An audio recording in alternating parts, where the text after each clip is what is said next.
नमस्कार, मी गार्गी गोरेगावकर पुढारी न्यूज मध्ये तुम्हा सर्वांचं स्वागत करते। बुलेटिन मध्ये पाहूयात काही महत्त्वाच्या बातम्यांचा वेगवान आढावा। राज्यातील 2359 ग्रामपंचायतीसाठी निवडणुकीसाठी आज मतदान होत आहे। यात अनेक राजकीय नेत्यांची प्रतिष्ठा पणाला लागली आहे, तर उद्या मतमोजणी होणार आहे। बारामतीतील शरद पवारांच्या काटेवाडी गावात ग्रामपंचायत निवडणुकीसाठी मतदान होत आहे। यामध्ये अजित पवार समर्थक पॅनल आणि भाजप समर्थक पॅनलमध्ये लक्षवेधी लढत दिसून येते। उपमुख्यमंत्री अजित पवार ग्रामपंचायत निवडणुकीसाठी मतदान करणार नाहीयेत। ते आजारी असल्याने मतदानाचा हक्क बजावणार नाहीयेत।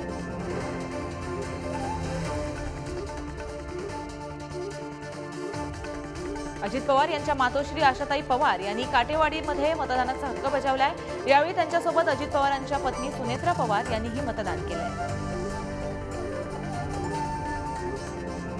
धुळ्यातील मांडळ मतदान केंद्रावर राडा पाहायला मिळाला। राड्यामुळे काही काळ तणावाचं वातावरण निर्माण झालं होतं।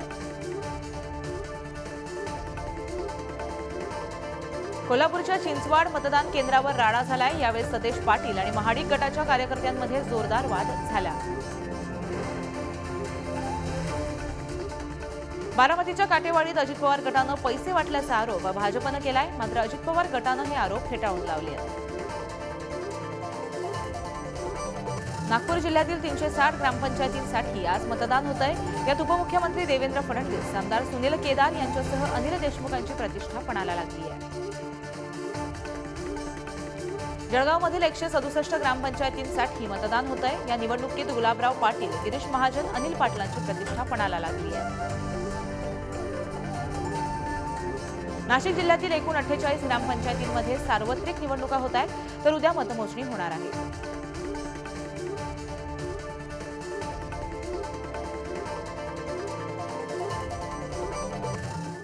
बुलेटिनमध्ये आता एक मोठी बातमी समोर येते। अजित पवारांच्या पत्नी आणि मातोश्रींनी मतदानाचा हक्क बजावलाय। बारामतीच्या काटेवाडीत मतदान त्यांनी केलंय। अजितदादा मुख्यमंत्री व्हावेत अशा भावना सुद्धा आणि इच्छा त्यांच्या मातोश्रींनी व्यक्त केली आहे। किती वेळा मग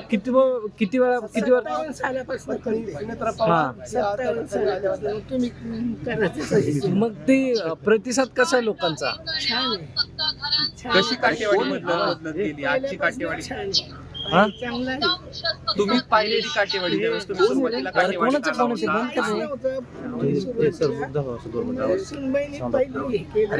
खाली पहिलंच मतदान तुम्ही केले आज? नाही आता पहिलं मतदान तुमचंच आहे आज? अरे हे बघ ना लोकशाही काय काय बदल झाले काटेवाडीत तुम्ही पाहिलेले? बदल झाले आहो तर सांगताच येत नाही। बरं, अजून काय बदल होणं अपेक्षित आहे? अरे काय सांगता येते? बारामतीतून आता धुळ्यात जाऊया। धुळ्यातील सिंदखेडात मांडळ मतदान केंद्रावरती राडा झालाय। मतदान प्रक्रिया यामुळे बंद पाडण्यात आली आहे। धुळ्यातील मांडळ मतदान केंद्रावरती राडा झालेला पाहायला मिळतोय। आपण दृश्य पाहू शकतोय, पुढारी न्यूजची एक्सक्लुझिव्ह दृश्य आहे।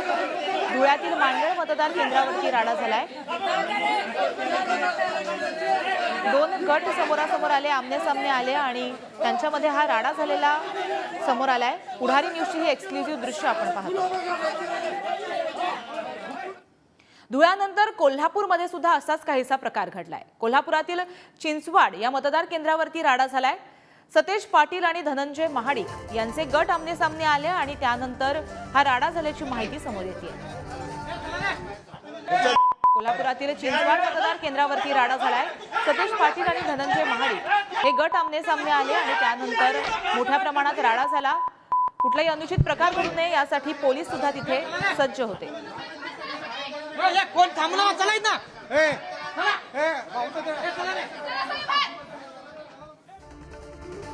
तर सतेज पाटील आणि धनंजय महाडिक यांचे गट आमने सामने आले आणि त्यानंतर हा राडा झाल्याची माहिती समोर आली आहे। ही दोन्ही दृश्य आपण पाहू शकतो। धुळ्यातील मतदार केंद्रावरती झालेल्या राड्याची ही दृश्य आहेत, तर दुसरीकडे कोल्हापुरातील मतदार केंद्रावरती ज्या प्रकारे राडा झाला, शिवीगाळ करण्यात आला, ती सुद्धा दृश्य आपण पाहतोय। पुढारी न्यूजच्या या दोन्ही एक्सक्लुझिव्ह बातम्या आहेत। कोण थांबला चलाय ना?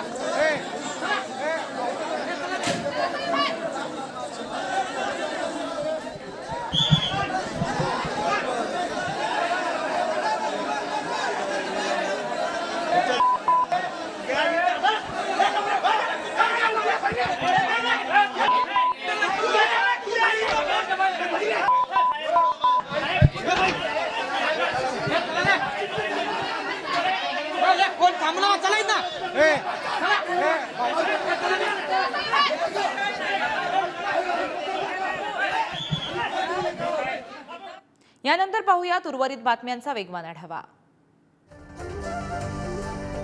नाशिकच्या ग्रामपंचायत उमेदवाराच्या पतीवरती जीवघेणा हल्ला करण्यात आलाय. अचानक आलेल्या टोळक्यानं त्यांच्यावरती हा हल्ला केलाय. गडचिरोली जिल्ह्यातील 24 ग्रामपंचायतींमध्ये सार्वत्रिक निवडणुका होत आहेत. सरपंच पदासाठी 82 उमेदवार तर सदस्य पदासाठी 451 उमेदवार निवडणुकीच्या रिंगणात आहेत. रायगडच्या खालापूर तालुक्यात एकूण 22 ग्रामपंचायतीच्या निवडणुकीसाठी मतदान होत आहे. थेट सरपंच पदासाठी 22 ग्रामपंचायतीमध्ये 60 उमेदवार तर सदस्य पदासाठी 359 उमेदवार रिंगणात आहेत. धुळ्यामध्ये ग्रामपंचायत निवडणुकीला मतदारांचा चांगला प्रतिसाद दिसतोय. आज सकाळपासूनच मतदानासाठी मतदार केंद्राबाहेर मतदारांच्या रांगा पाहायला मिळाल्या आहेत. मावळ तालुक्यातील 15 ग्रामपंचायतीच्या सदस्य पदासाठी तसंच सदस्यांच्या 79 जागांसाठी आज निवडणूक होतीये, तर उद्या मतमोजणी होणार आहे. बीड जिल्ह्यातील 158 ग्रामपंचायतींच्या मतदान प्रक्रियेला सुरुवात झाली आहे. यावेळी जिल्ह्यात सरपंच पदासाठी 531 सदस्य पदासाठी 3000हून अधिक उमेदवार मैदानात आहेत. पुण्याच्या खेड, आंबेगाव, जुन्नर आणि शिरूर तालुक्यातील एकूण 90 ग्रामपंचायतीच्या सार्वत्रिक निवडणुकांच्या मतदानाला सुरुवात झाली आहे. सकाळी 7:30 वाजल्यापासून मतदान प्रक्रियेला सुरुवात झाली आहे. सिंधुदुर्ग जिल्ह्यातील 23 ग्रामपंचायतीच्या सार्वत्रिक तर 5 ग्रामपंचायतीच्या पोटनिवडणुकांसाठी आज मतदान होत आहे. जिल्ह्यातील 78 मतदान केंद्रावर मतदान पार पडतंय, तर उद्या मतमोजणी होणार आहे. अमरावती जिल्ह्यातील 8 तालुक्यातील 19 ग्रामपंचायत निवडणुकीसाठी आज मतदान होत आहे. या ग्रामपंचायतीमध्ये काँग्रेस आणि भाजपमध्ये मुख्य लढत पाहायला मिळतेय. जिल्ह्यात 37 ग्रामपंचायतीसाठी मतदान सुरू आहे. यासाठी 365 उमेदवार निवडणुकीच्या रिंगणात आहेत, तर 94 ग्रामपंचायतीमध्ये पोटनिवडणुका होत असून 138 उमेदवार रिंगणात उतरले आहेत. भंडारा जिल्ह्यात ग्रामपंचायतीच्या निवडणुकीच्या मतदानाला सुरुवात झाली आहे. यावेळेस 66 पैकी 2 ग्रामपंचायतीमध्ये बिनविरोध निवड करण्यात आली. यावेळेस 64 ग्रामपंचायतीसाठी मतदान पार पडलंय. पालघर जिल्ह्यातील 97 ग्रामपंचायतीच्या निवडणुकीच्या मतदानाला सुरुवात झाली आहे. यावेळी निवडणुकीमध्ये 568 जागांसाठी 1639 उमेदवार रिंगणात उतरले आहेत. कोल्हापूर जिल्ह्यातील 86 ग्रामपंचायतीसाठी आज मतदान होत आहे. या निवडणुकीसाठी 1382 ग्रामपंचायत सदस्य निवडणुकीच्या रिंगणात आहेत. नांदेडमधल्या देगलुरूमध्ये 3 ग्रामपंचायतीसाठी आज मतदान होत आहे, तर एका ग्रामपंचायतीमध्ये पोटनिवडणुकीसाठी मतदान होताना दिसतंय.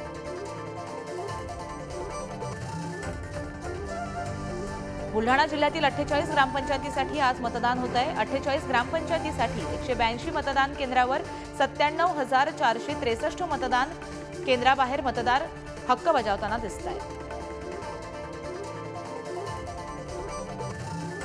अहमदनगर जिल्ह्यात ग्रामपंचायत निवडणुकीच्या मतदानाला सुरुवात झाली आहे. यावेळेस 172 ग्रामपंचायतीसाठी 1093 मतदान केंद्रावर निवडणूक प्रक्रियेला सुरुवात झाली आहे. आंबेगाव तालुक्यात ग्रामपंचायतीसाठी मतदानाला सुरुवात झाली आहे. यावेळेस राष्ट्रवादीचे आमदार दिलीप वळसे पाटलांनी मतदानाचा हक्क बजावला आहे. वर्ध्याच्या सोनेगाव येथे भूमिपूजन कार्यक्रमानंतर एक ग्रामपंचायत सदस्याला आमदार रणजित कांबळे यांनी मारहाण केल्याचा आरोप करण्यात आलाय. कार्यक्रमानंतर रस्ते कामाबाबत प्रश्न विचारला असता ही मारहाण केल्याचा आरोप करण्यात आला आहे. जालना जिल्ह्यात 16 नोव्हेंबरपर्यंत प्रतिबंधात्मक आदेश लागू करण्यात आले आहेत. मराठा आरक्षण आंदोलन आणि दिवाळी सणाच्या पार्श्वभूमीवर आदेश लागू करण्यात आले आहेत. मराठमोळा अभिनेता आकाश ठोसरने मुंबईतील चर्चगेट इथं वॉकथॉनमध्ये सहभाग घेतला. यावेळी त्यानं छत्रपती शिवाजी महाराजांवर येणाऱ्या चित्रपटाबाबत उत्सुकता व्यक्त केली आहे. नागपुरात आज राष्ट्रवादी अजित पवार गटाचा कार्यकर्ता मेळाव्याचं आयोजन करण्यात आलंय. या मेळाव्याला प्रदेशाध्यक्ष खासदार सुनील तटकरे हे उपस्थित राहणार असून कार्यकर्ता मेळाव्यातून ते शक्ती प्रदर्शन देखील करणार आहेत. राष्ट्रवादीच्या खासदार सुप्रिया सुळे आज पुणे जिल्हा दौऱ्यावर जाणार आहेत. दौऱ्यादरम्यान ते चांदणी चौकातील कामाची पाहणी करणार असून दिवाळी महोत्सवांना भेटी देणार आहेत. वर्ध्यात आज ग्रामपंचायत निवडणुकीसाठी मतदान होत आहे. निवडणुकीपूर्वी रात्री 10 लाखांचा दारू साठा जप्त करण्यात आलाय. यामध्ये सरपंच पदाच्या उमेदवाराला दारूची वाहतूक करताना अटक देखील करण्यात आली आहे. रेल्वे मार्ग, सिग्नल यंत्रणा यासह देखभाल दुरुस्तीसाठी आणि इतर अभियांत्रिकी कामासाठी आज हार्बर रेल्वे मार्गावर ब्लॉक घेण्यात येणार आहे. यामुळे आज लोकल प्रवाशांना नाहक त्रास सहन करावा लागणार आहे. गेल्या काही दिवसांपासून लोकलमधून लटकून प्रवास करणाऱ्या पश्चिम रेल्वे मार्गावरील प्रवाशांना सोमवारपासून दिलासा मिळणार आहे. खार ते सांताक्रूज दरम्यान घेण्यात आलेला ब्लॉक आज संपणार आहे. सोमवारपासून पश्चिम रेल्वेवर एसी लोकलच्या 17 वाढीव फेऱ्या चालवण्यात येणार आहेत. यामुळे एसी लोकलची संख्या 96 वर पोहोचली आहे. याचा प्रवाशांना दिलासा मिळणार आहे. भारत देशात आणखी 5 वर्ष मोफत रेशन धान्य देण्याची घोषणा पंतप्रधान नरेंद्र मोदींनी केली आहे. 5 राज्यातील विधानसभा निवडणुकीपूर्वी पंतप्रधान मोदींनी ही घोषणा करत विरोधकांचा समाचार घेतला आहे. कोल्हापूर ते पुणे या रेल्वे मार्गावर सह्याद्री एक्सप्रेस आजपासून धावणार आहे. कोरोना कालावधीत ही रेल्वे बंद करण्यात आली होती. प्रवाशांनी सतत मागणी केल्यानं सह्याद्री एक्सप्रेस सुरू करण्याचा निर्णय प्रशासनानं घेतला आहे.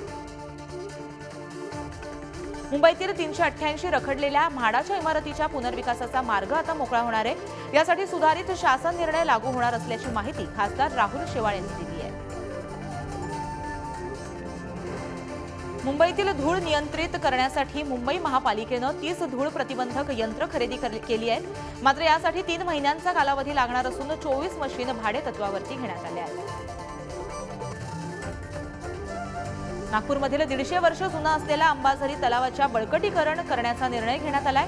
पाटबंधारे विभागाच्या माध्यमातून 21 कोटी रुपयांचं काम केलं जाणार असल्याची माहिती उपमुख्यमंत्री देवेंद्र फडणवीस आणि केंद्रीय मंत्री नितीन गडकरींनी दिली आहे.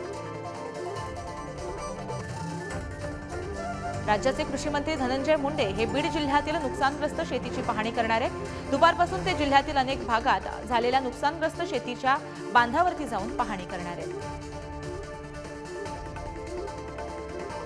जळगाव जिल्ह्यातील शेतकऱ्यांना 12% व्याजासह पीक विम्याची रक्कम देण्याची मागणी स्वाभिमानी शेतकरी संघटनेनं केली आहे. मागणी पूर्ण न केल्यास कृषी मंत्री धनंजय मुंडेंचं रक्ताने अभिषेक करून निषेध करणार असल्याचा इशारा सोनावणे यांनी दिला आहे. नाशिक जिल्ह्यातील कादवानं ऊसाला सर्वाधिक भाव देण्याची परंपरा कायम ठेवली आहे. यामुळे शेतकऱ्यांनी कादवाचा ऊस पुरवठा करण्याचं आवाहन अध्यक्ष श्रीराम शेट्टी यांनी केलं आहे. कोल्हापुरातील बी बियाणं व्यापाऱ्यांनी विविध मागण्यांसाठी गेल्या 3 दिवसापासून बंद पुकारलाय. या बंदामुळे बाजारातील 50 कोटी रुपयांची उलाढाल ठप्प झाली आहे. शासनानं खते, बियाणे आणि कीटकनाशक विक्रेत्यांविरोधात कारवाई करण्याची प्रक्रिया सुरू केली आहे. या कायद्यातील तरतुदी विरोधात राज्यातील कृषी केंद्र चालकांनी संप पुकारलाय. या संपामुळे साताऱ्यातील 1.25 कोटींची उलाढाल ठप्प झाली आहे. हिंगोलीच्या जवळा बाजार येथे सलग 3ऱ्या दिवशी कृषी केंद्र बंद ठेवून सरकारचा निषेध करण्यात आलाय. शासनाच्या जाचक 5 अटी विरोधात गेल्या 3 दिवसापासून व्यापाऱ्यांनी बंद पुकारलाय.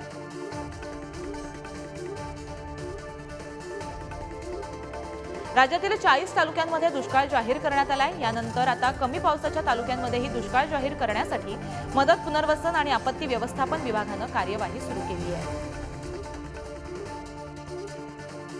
कोल्हापूरच्या बाजारपेठेत नवीन कांद्याची आवक मोठ्या प्रमाणात सुरू आहे. आवक वाढल्याने कांद्याचे दर कमी होण्याचा अंदाज व्यापाऱ्यांकडून व्यक्त केला जातोय. अहमदनगर जिल्ह्यात आतापर्यंत 33% रब्बीची पेरणी झाली आहे. यामध्ये सर्वाधिक ज्वारीची पेरणी झाली असून यंदा कमी पावसाची पेरणी झाल्याचं चित्र निर्माण झालंय. जालन्याच्या खरपुडीतील कृषी विज्ञान केंद्रात आज 315व्या मासिक चर्चासत्राचं आयोजन करण्यात आलंय. सेंद्रिय नैसर्गिक शेती आणि कार्बन शेती या विषयांवर चर्चासत्र शेतकऱ्यांना मार्गदर्शन केलं जाणार आहे. जालना जिल्ह्यातील शेतकऱ्यांना अनुदानावर शेती साहित्य पुरवण्यात येणार आहे. यासाठी 30 नोव्हेंबरपर्यंत अर्ज करण्याचं आवाहन करण्यात आलं आहे. नंदुरबारमध्ये खानदेश स्तरीय कृषी महोत्सवाचं आयोजन करण्यात आलं होतं. यावेळी महोत्सवात सातपुड्यातील जीवनशैली आणि 12 बलुतेदार पद्धतीचा जिवंत देखावा साकारण्यात आला. दिवाळीनिमित्त हिंगोलीच्या 3ही बस आगारातील बस फेऱ्यांमध्ये वाढ करण्यात आली आहे. प्रवाशांची होणारी गैरसोय टाळण्यासाठी हा निर्णय घेण्यात आला आहे.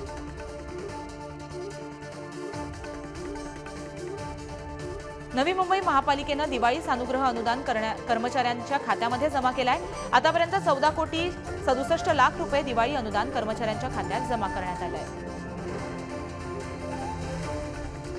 छत्रपती संभाजीनगर जिल्ह्यात दिवाळीसाठी आनंदाच्या शिधेचं 80% साहित्य पोहोचलंय।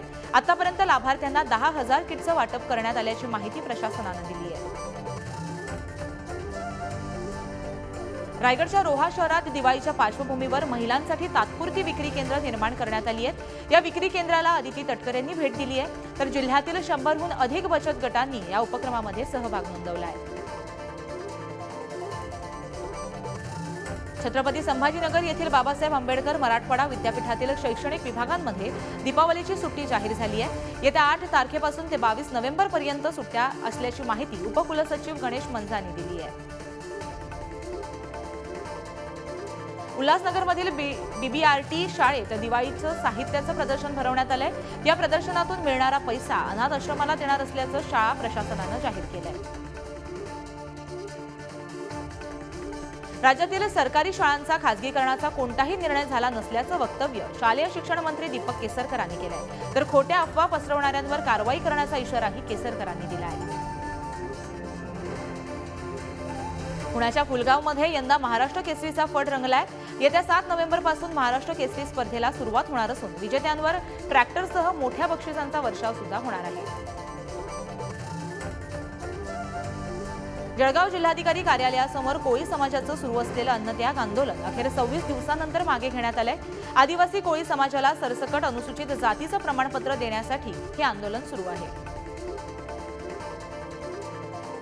तृतीयपंथीय विद्यार्थ्यांना महाविद्यालयांमध्ये प्रवेश देण्याचे निर्देश पुणे विद्यापीठानं दिलेत। समाज कल्याण विभागानं पाठवलेल्या पत्रानुसार तृतीयपंथीय विद्यार्थ्यांना प्रवेशासाठी कुठलीही अडचण येणार नाहीये।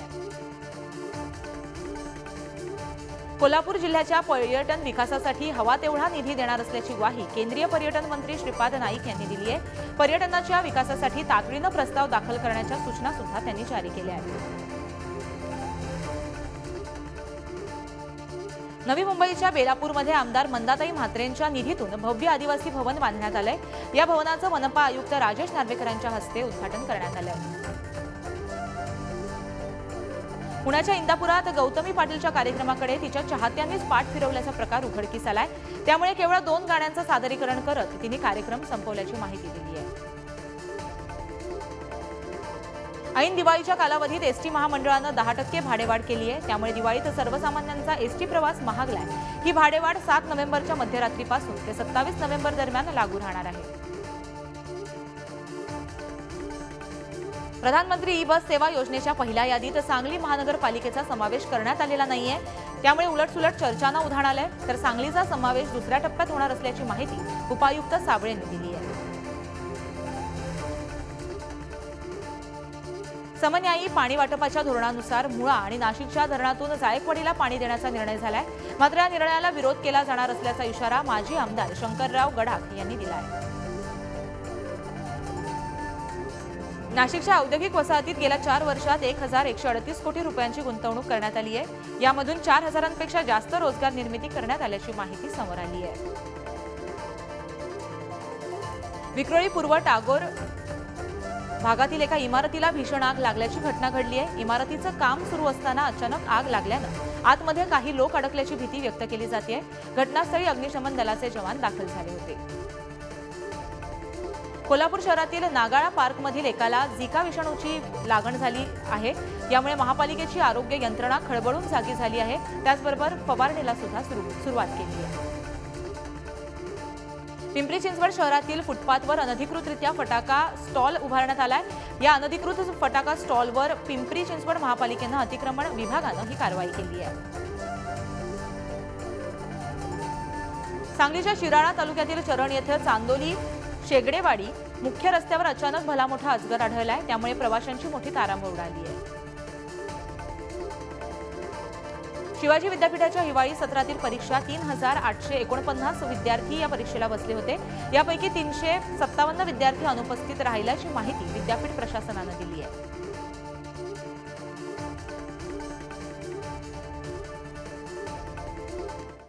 या सर्व महत्त्वाच्या बातम्यांसह बुलेटिनमध्ये वेळ झाली इथेच थांबण्याची. मात्र बातम्यांचा ओघ असाच सुरू राहणार आहे. तुम्ही कुठेही जाऊ नका. पाहत राहा पुढारी न्यूज.